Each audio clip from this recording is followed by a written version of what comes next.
I'm Clare Ibbs. I'm a paediatric haemophilia nurse at the centre in Cardiff. So we've started introducing those with our patients. I think that it's mixed in terms of what patients feel about the extended half-life products, and that definitely for us as professionals there's probably a lack of resources and materials that we can use to support the information that patients want around those products.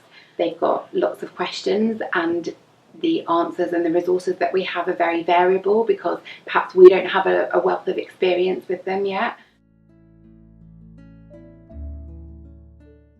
So I think there's something around people's understanding of what an enhanced half-life product is.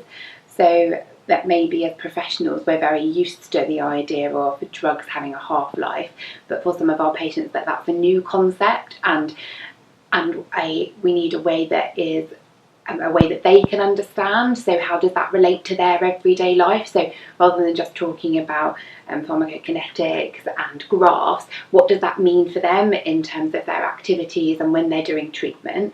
There's quite a high level of anxiety around how safe the products are, because we know that for our patient population there have been issues around safety, and then we've been in a period where things have felt very safe and there's not been so much change, and now we're in a time of lots of change. There's some questions around, is this going to work as well as my current product?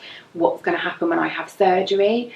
Maybe there's also a little bit of a disconnect around, is it okay to ask my healthcare professional that? Is it okay to ask them about, is there any safety risks with these drugs? Because is that something that I don't talk about, that's not talked about in my family, and I don't talk about it with the healthcare professionals?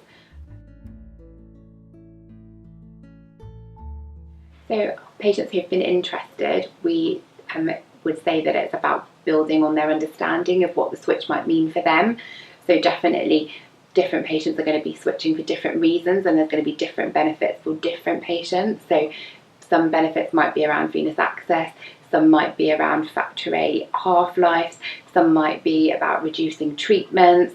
So I think that it's definitely not one size fits all. I think that it's about building on their information and their understanding, and being able to give them some resources to go away and to look at that, and then to feel confident to come back and ask their clinician about that, and what would this mean for me? What's the benefit for my haemophilia and managing my condition?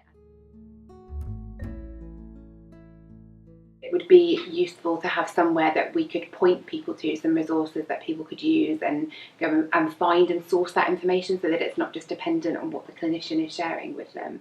We definitely at the moment don't have access to any resources that patients are going to be able to get that information from. That it would be great to have some things that they can use and that we can also use as a conversation starter. I think that's the other thing, that patients have different degrees of understanding, and for us to also be able to gauge what their understanding is, and then sometimes it's a platform for other questions.